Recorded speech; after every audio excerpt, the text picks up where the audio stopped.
If you wanna be bright-minded, there's just one place to go. When you're stuck at home and the time is ticking slow. Monday through Friday, live with Miley on my Instagram show. On my Instagram show. Stay lit, everybody. All right, we're back for another episode of Bright Minded Live with Miley, highlighting Heroes Edition. Today, we're focusing on the economic impact of COVID-19 and on our communities and how we're seeing this affect one of our basic daily needs, food. Whether it's restaurants who are figuring out how to survive with takeout or delivery only, to employees of restaurants who have been let go, to families across the country who are wondering how they're going to pay for groceries after losing their jobs. Food and the food industry, they're a huge part of this pandemic. And there has been a spike in people without access to healthy, reliable food. So I am so excited about our heroes that we're highlighting today. Before I introduce them, I wanted to share some of the heroes that you all have submitted. From Sam Silverstein, I love this one so much because you know I am so close with my mammy, my grandma. She wrote, "My hero is my grandfather. He donated hundreds of masks and gloves to COVID units at local hospitals. He was able to do that because he had to close his dental practice until he is instructed that he can open and continue working with his own patients." Sam, thank you so much for sending this in, and thank you, Grandpa. This next hero submission is from Chris Carpenter in the UK. He wrote, "I would love to have a shout out for my amazing partner, Lewis, who is a paramedic fighting the pandemic. Despite being a police officer, I take my hat off to him for his hard work and dedication that helps others. Thank you, Lewis, for your service in the NHS, keeping people in the London area safe and healthy." Last one I'm going to share from today is Rosie, who says her local heroes are her work team. She says, "I work for a nonprofit in Florida, and my team is awesome. We work every day to ensure that even the most vulnerable populations have their needs met. Now more than ever, people are needing assistance, and we're so happy we are able to make a difference in our local community." So thank you, Rosie. You and your team are definitely some of our heroes, and we're really grateful for all the work that you're doing. Please keep sharing your heroes with me. Don't forget, you got a hashtag highlighting heroes, and I'll keep sharing with you and all the audience this week. So I am really, really excited about my next guest. Our first guest today is a world-renowned Michelin-starred chef, José Andrés. He moved to the United States when he was 21 years old, and now he has restaurants all over the country. But I think even more impressive is his humanitarian work. Chef Andrés founded the nonprofit World Central Kitchen in 2010 to feed people in the time of crisis. Since then, World Central Kitchen has served more than 16 million meals globally, being there in times of crisis in places like Haiti, Mexico, the Bahamas, and the US. Chef Andrés was awarded a 2015 National Humanities Medal from the US government and was nominated for the Nobel Peace Prize. Right now, he is leading World Central Kitchen's hashtag Chefs for America program, which is providing fresh, healthy meals to families in need and to the frontline workers, all while putting restaurants who have suffered economic losses back to work and using their skilled employees to make much needed food for people who otherwise wouldn't have it. In LA alone, in partnership with the Red Cross and Los Angeles Unified School District, World Central Kitchen is feeding 40,000 students and their families each day, and that is just in Los Angeles. The need right now is so great, and so I'm really excited to connect Chef Andrés now to hear more about his work on the front lines. Hello. Hello. Thank you for being on the show. It is my honor to have you. Thank you for having me. I mean, oh my God, my daughters now, I'm going to be their superhero finally after so many years because I'm talking to you. I can't believe this is what you have to do to be considered a superhero after all the work that you've done. You're definitely a superhero to me. And it's funny, I've had so many people like on the show. Last week I had Selena Gomez, Alicia Keys, Elton John, and I told my friends you were on the show and everyone was like, "I'm obsessed, I can't believe it." This is the first time my friends are actually tuning in. So you and I have something in common. We made each other cool today. You know, I've been seeing you cook with your daughters at home, and it reminds me a lot of the relationship that I had with my dad. You know, he taught me how to sing and play the guitar, and so just passing on like that skill and that passion. I only have dogs, I have no kids, so they kind of see me at all stages of my feeling of this pandemic, whether it's the panic or the peace. How do you stay positive for your girls when you are firsthand seeing such devastating impacts? When we become people of action, the best of everybody shows up. Everybody can be helping. If you are at home and you stay home and you take care of your family, you are already helping. If you are able to be helping, I don't know, the person next to your home or in your apartment that is an elderly person and all of a sudden has nobody to do their shopping, if you are able to provide for that person that needs your help and you do it maintaining distance and make sure that you follow all the sanitation protocols, you're already saving somebody. If you are retweeting a good positive story of somebody doing good in the community, you are already helping. If you are donating $1, you are already helping. It's so many ways that you can be helping. In my case, because we've been doing this now, Miley, for many years, we always say that cooks like me, we feed the few. But in emergencies, we have the possibility and the honor to be feeding the many. And at the end, chefs, cooks like me, we work well in Keil's. Kitchens are sometimes a little bit like mini Keil's. And in emergencies, chaos is everywhere. So I'm very happy that now we are able to put our service, our two hands, our brains, and say, wherever there is a person that needs a plate of food, we will show up and make sure that we start building a better world, one plate of food at a time.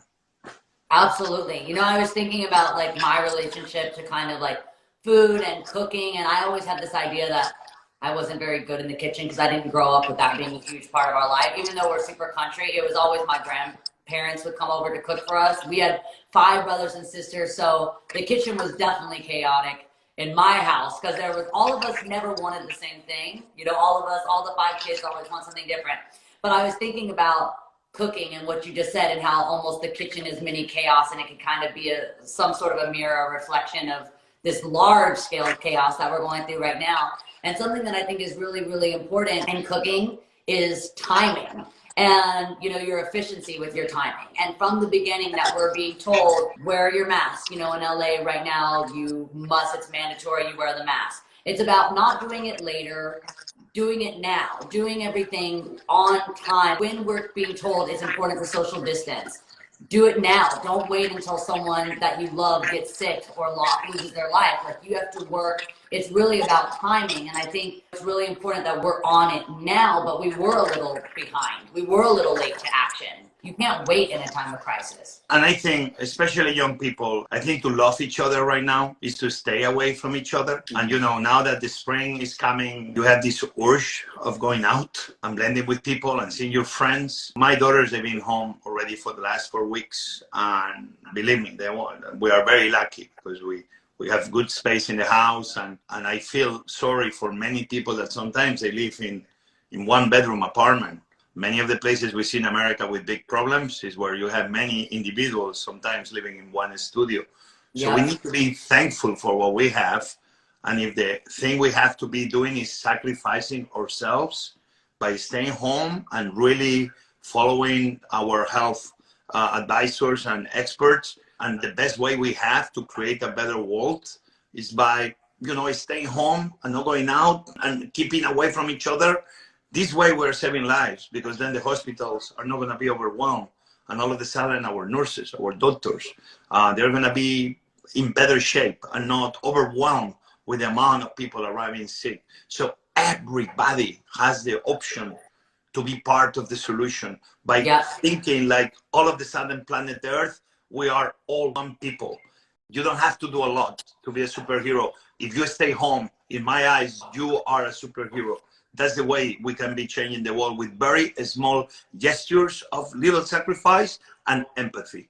Yeah, and I think that's what can feel really scary at this time, feeling like you don't know what to do, what you can't do enough. But that is something simple that, like you're saying, that's enough. If that's what you can contribute, that's enough. Keeping your distance, and following what healthcare are advising us to do. Something that really stuck out to me about your work is that you're able to step in and help quickly because of your experience, because you've done this many times before. I think that's what's been really terrifying for me, is this is something new and nothing that I've like really exercised or experienced. So I read that you're responding in 35 cities in 15 states across the country, which is amazing. So how does your experience with World Central Kitchen over the past 10 years responding to natural disasters and humanitarian crises prepared you for the current emergency that we're seeing now? And how is it different than what crisis you've experienced before? So for me, I always believe that we are always learning. People say, oh, you are experts. I say, no, we're not experts. We are learning with boots on the ground, hands on. For many years, I created World Central Kitchen. I began responding to the earthquake in Haiti, in Port-au-Prince. And it's when I began learning how my talent could be feeding people in camps. And I began putting that knowledge into service.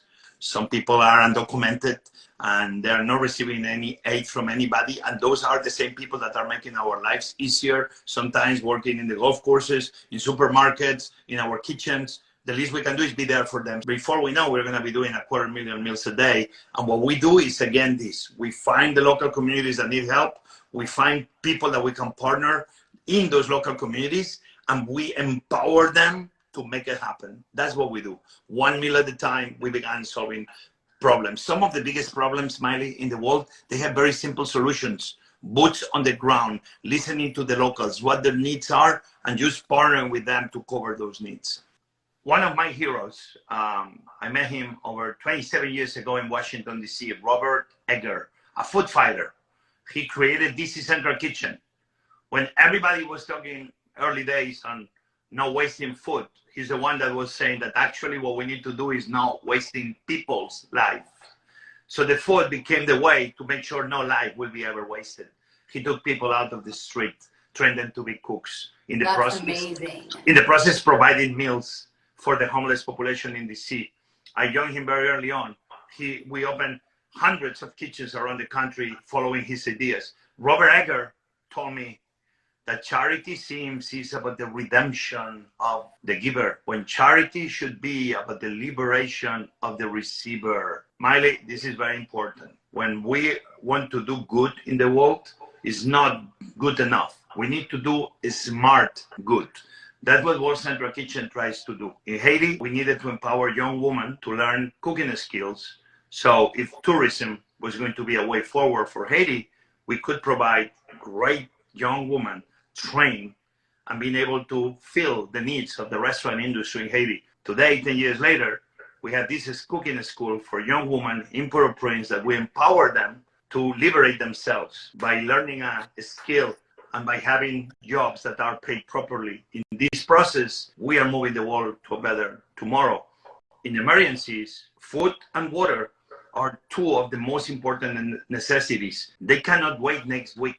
They cannot wait next month. When you're hungry, the urgency of now is yesterday. The one thing I wanted to mention that I loved about everything you're saying is I spent some time in Haiti. I went a couple years ago, and it's just cool how you and I both use our passion and our profession to go and be able to share that. I went to Port-au-Prince to deliver hearing aids in these communities. The kids, the first thing they heard was themselves singing, because that's kind of how I got them to kind of speak. So we would sing all of our songs, and we just sang local artists that they love, and they taught me so much about music. And Haiti is one of my favorite places that I've gotten to visit because the people are just incredible. I went with my family. I was probably like 17, 18 at the time, and it's when I knew that I wanted to use my passion and my profession to do more. I wanted to like be able to share, and it's just really amazing when you can use something that you love so much to get in there and get involved. I know you did that, and I was like, man, why didn't go with her? I've been going so often to Haiti, and I agree with you. The people of Haiti, they have such a big heart. Yeah. And they go through so many hardships. And sometimes it's still, I'm amazed when I see them with a big smile. I know. Even in moments that they don't have much. And me, I began feeling so guilty the day that I don't have, I don't know, hot water in my hotel shower. And I complain. And I'm like, really? I think this has given me appreciation to really value what I have. and to fight for those that don't have so much. And I love when you went there, and I know that you are super active, and for that, I love you. I wish we would have been like friends then, because that would have been amazing. It's, you know, We've been friends. You didn't know. I just didn't know. But you are the friend of so many. Sometimes I feel like we don't need to know somebody to be connected with somebody. Obviously, I connected with you.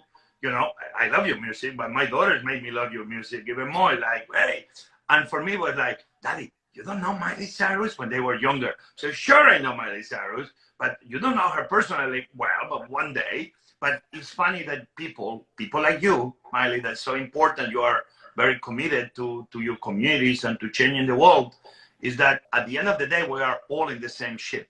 So, hey, I feel like I knew you even if I didn't. Hey, one day we're going to cook together. And we're going to record. Yep. Listen, I've had some time in here to be like, you know, polishing up my skills, and I'm feeling pretty confident.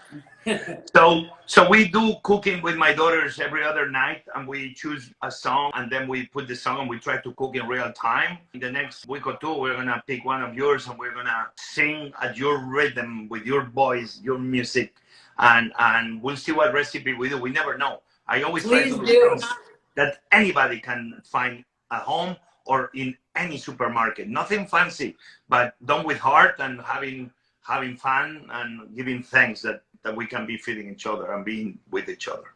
You mentioned a little bit about zero waste, and that's been something that has kind of been crucial at this time, just to waste less and get more creative with less ingredients so things last longer. That's been my creative challenge in the kitchen right now, is using less, still having like really bold, and like I love spicy and I'm country, so I want flavor. So I'm trying to get a lot of flavor and not using too many of my ingredients at the same time. I'm trying not to waste my oil, so now I have to get my timing. That's where I fall apart in the kitchen, is my timing. I totally get distracted and something else is burning, and this is not a time that we want to waste. So it's really important, I think, to be able to have food last you as long as possible. Yeah, and this is something we can all do at home, but I want everybody to be aware that we are about to get into the spring, summer season. America is going to have a bounty of produce, and many of the small farmers that usually will sell through restaurants, almost every single restaurant in America is closed. Even some of us are open to feed the community and cover the needs. I think it's very important that we think about those farmers, that they're going to have a hard time selling their product. So now we are thinking, how do we make sure that no food will go to waste, and make sure that that food reaches the people that need it the most? So, you know, we've been talking to the government to make sure that the government in this moment support those local farmers buying their product. And then we can put that product through the food banks of America. Feeding America is doing a great job. But what happens now? They have a big increase of people that need to be fed, that they are going through hardships. My message to all the people that are listening to us now, when somebody tells me, how can I help? I think people should be on the alert on what food banks are in their community, what community kitchens are in their community, what NGOs like ours, because food banks right now, they will need extra hands to make sure that they can pack all the food that they're getting delivered, because now the increase of number of people needing food has increased. So young people especially, they should be thinking, you want to help? Be a person of action. Maybe Feeding America Food Bank will need your hands and the hands of your friends doing it in a clean way, in a safe way, and in the process contributing to make sure that every American in need right now will be fed. It's amazing ways that we can be doing to make sure that in the process of not having food waste, we feed America and we keep rural American farmers up and running. And so for anyone watching right now, you mentioned like the safest way to donate food. Is that going to feedingamerica.com and finding a local food bank? Yeah. Listen, best way sometimes is use 10 cents, $1, anybody can donate to NGOs like ours or others. This is a good way. If 100 people, everybody brings me one can of food, that's not very helpful in moments like this, because it becomes very complicated to manage. That's why sometimes $1 is more effective. Why?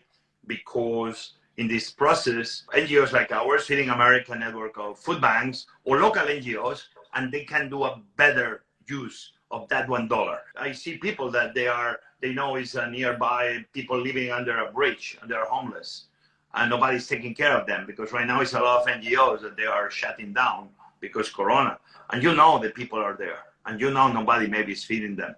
And you have extra food at home, and you pack 10 meals only, the leftovers you had, and you do a good meal that you are proud of, and you're able to deliver that to those 10 homeless, man, you are my hero in my book. It's very little things that sometimes we can be doing to be helping. Well, by acting very local in the communities, all together we can just find a lot of little solutions to make sure that we cover all the ground that is needed to don't leave anybody hungry in a moment that is complex.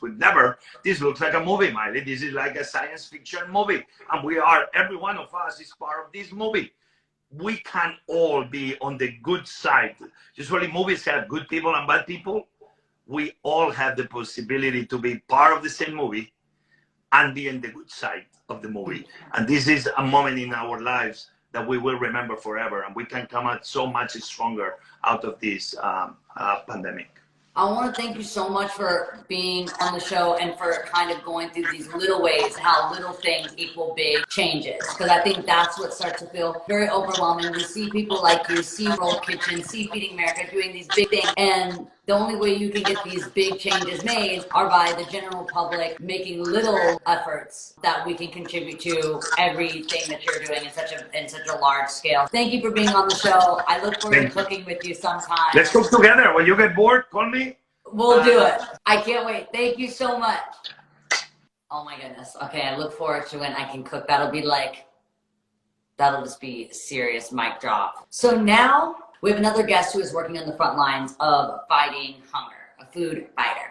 Nancy Keil is the CEO of Second Harvest Food Bank of Middle Tennessee, who I'm very, very proud to support. I'm from Tennessee. Second Harvest is also part of Feeding America network of food banks. So you've heard me talk about Feeding America on the show before. So I'm really, really excited to hear directly from the staff at one of their local food banks. So I'm going to connect Nancy Keil now.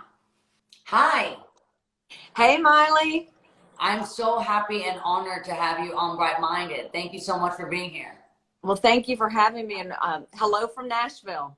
Oh, I miss Nashville so much. Pretty much everyone is there. My dad is there right now. Thank goodness for like FaceTimes and way that we can connect this way, because of my brothers and my sisters are all there. And at times like this, I wish we could all be in the same place.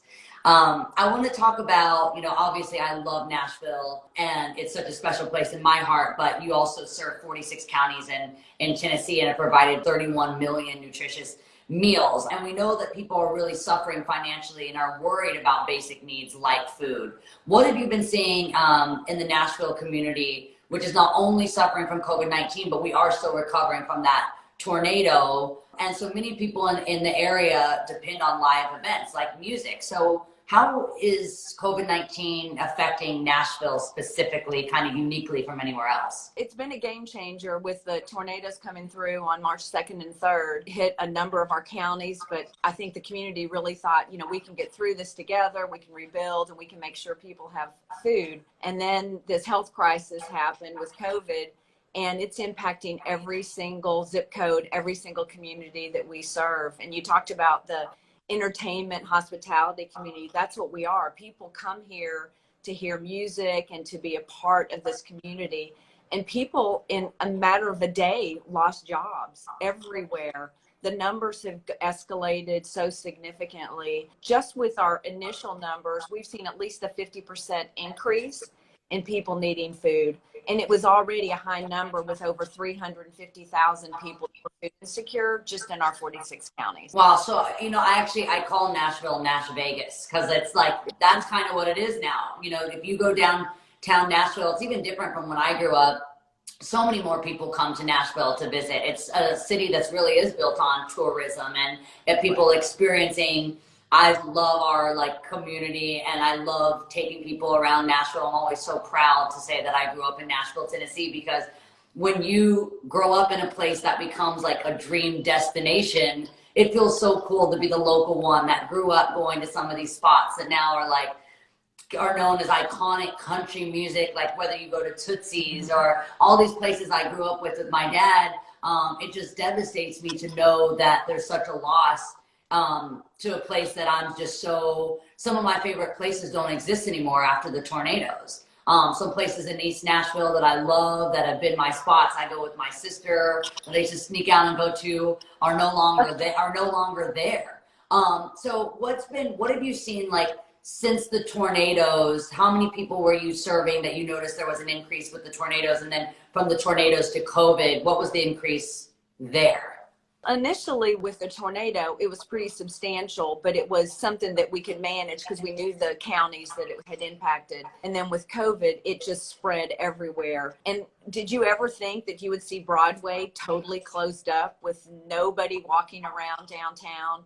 All of the favorite restaurants are closed right now. The ones that can remain open are doing to go. And so what we're doing is partnering with absolutely everybody in Nashville, you know, all these famous artists, restaurateurs, the community. I mean, everybody is stepping up in a way I've never seen. And I've lived in a lot of places across the United States. It is just from the volunteers that we still have to all the donors that we have and partners. We're really making a significant impact, and we're just going to keep doing what we need to do. We're starting home deliveries to those people that are quarantined. We're doing partnerships with restaurants to where they can help provide food to people in need. We're doing mass distributions in the community. We're working with the schools. If there's a partner out there, we're working with them. And it's been delightful that there's that many people that care about the community. That's not just like the food and the music and the entertainment. That's not all that I love about Nashville.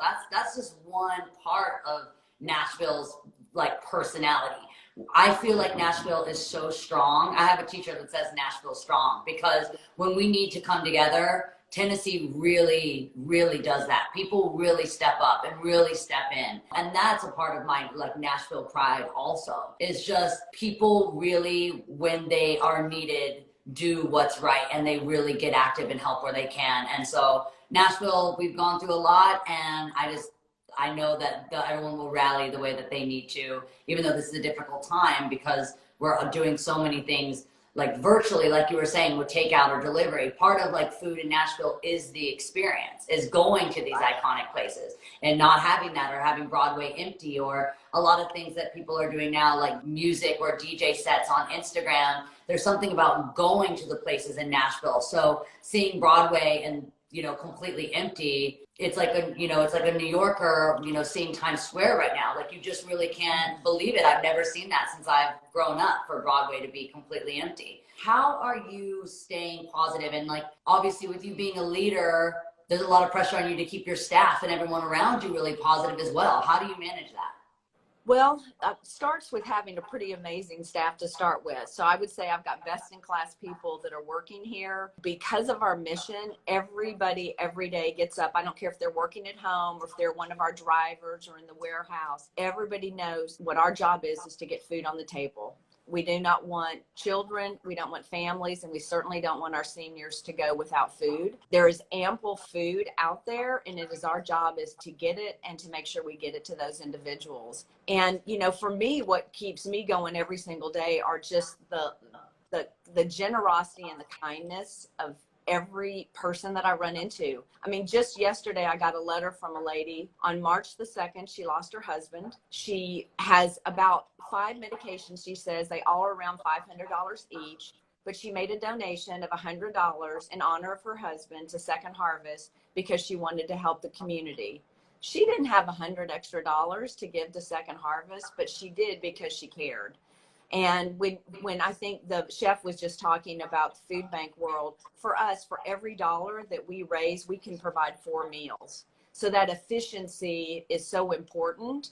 And it is those people that have those big hearts that just keep me going and keep the team going every day.